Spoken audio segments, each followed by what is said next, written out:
Moderator Ibu subtemanya, silakan. Silakan Profesor.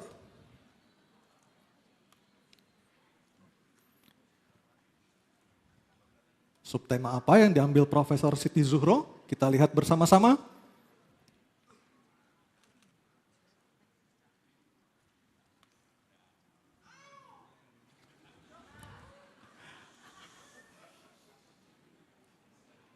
Subtema gender. Oke. Subtema gender, dan selanjutnya saya akan mengundang panelis Dr. Gun-Gun Herianto MSI untuk mengambil undian daftar pertanyaan dari Fishbowl. Kami persilakan.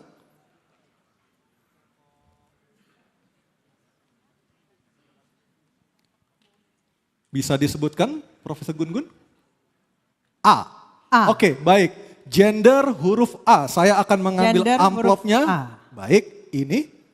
Kita perlihatkan terlebih dahulu, masih dalam posisi tersegel. Masih dalam posisi tersegel, ini memastikan bahwa pertanyaan dijamin kerahasiaan. Silakan Anissa dibaca.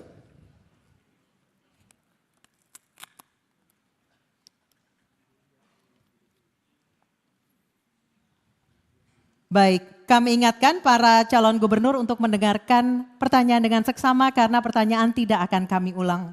Pertanyaan untuk calon gubernur nomor urut 1, Bapak Ridwan Kamil adalah indeks ketimpangan gender di Jakarta berdasarkan data BPS tahun 2023 sebesar 0,256. Ketimpangan ini sangat dirasakan dari sisi tingkat partisipasi angkatan kerja perempuan yang hanya 50,12% dibandingkan laki-laki yang mencapai 80,25%.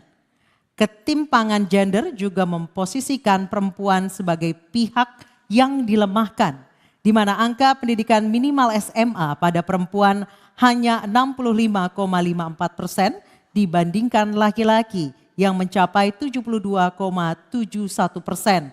Pertanyaan, apa langkah strategis dan konkret Anda untuk meningkatkan partisipasi perempuan di angkatan kerja dan pendidikan? Waktu Anda 2 menit, silakan Bapak.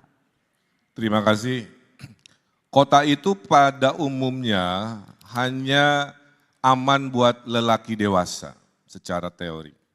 Tidak aman buat perempuan, belum aman buat anak-anak, belum nyaman buat lansia, tidak nyaman buat disabilitas. Kuncinya Jakarta di masa depan harus berkeadilan. Tujuan negara hanya 2, adil dan makmur. Maka sebagai gubernur, kalau nanti warga masih merasa tidak adil, silahkan laporkan, diskusikan. Ketimpangan gender ini kuncinya adalah pendidikan. Kita ada program bersama DPRD yang sudah melakukan inisiatif, kita dukung sekolah gratis, tidak hanya di negeri tapi juga swasta.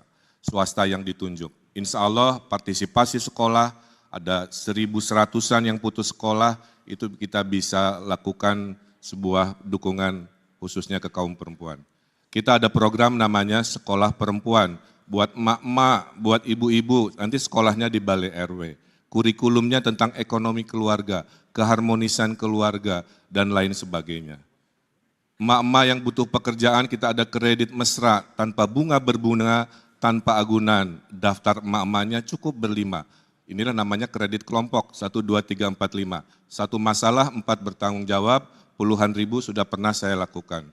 Kombinasi dengan akses kemudahan berusaha, kombinasi dengan sekolah informal emak-emak, dan sekolah gratis untuk perempuan di level formal, 3 itu saya kira akan meningkatkan kualitas indeks sehingga ketimpangan gender bisa kita selesaikan. Saya kira perempuan harus dilindungi, perempuan harus memiliki yang namanya kesetaraan dengan perlindungan oleh gubernur dan pemimpin Jakarta. Terima kasih. Baik. Terima kasih Bapak Ridwan Kamil. Mohon tenang hadirin. Kesempatan berikutnya saya berikan kepada calon gubernur nomor urut 2 Bapak Dharma Pongrekun untuk menanggapi jawaban calon gubernur nomor urut 1. Waktunya 1 menit, silakan. Baik, makasih. Kesetaraan gender seharusnya terjadi ketika kita bersikap adil. Dan fondasi untuk kesetaraan itu adalah adab. Tanpa adab, maka kebijakan yang diambil tidak akan pernah adil.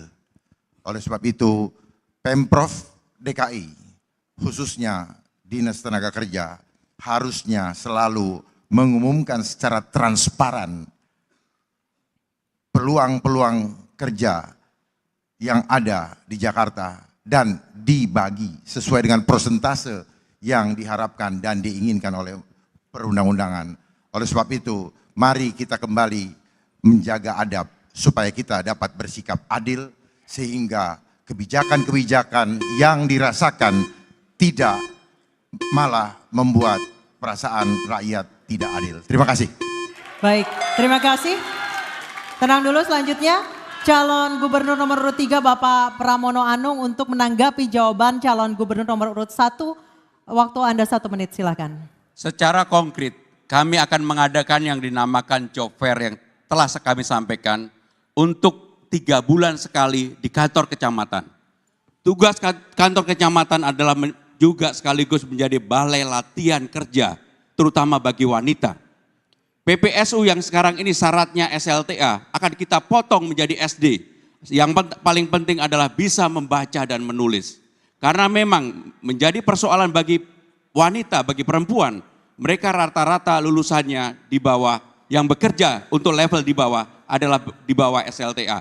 Untuk itu, tugas negara, tugas Provinsi Jakarta harus hadir memberikan perlindungan kepada mereka supaya mereka bisa kerja dengan keterampilan yang dimiliki dan mereka juga bisa memberikan penghasilan yang cukup minimal setara dengan UMR. Itulah yang akan kami lakukan. Terima kasih. Baik, terima kasih calon gubernur nomor urut 3. Dan kesempatan selanjutnya, mohon tenang, mohon tenang. Saya akan berikan kepada calon gubernur nomor urut 1 Bapak Ridwan Kamil untuk merespon tanggapan dari 2 calon gubernur yang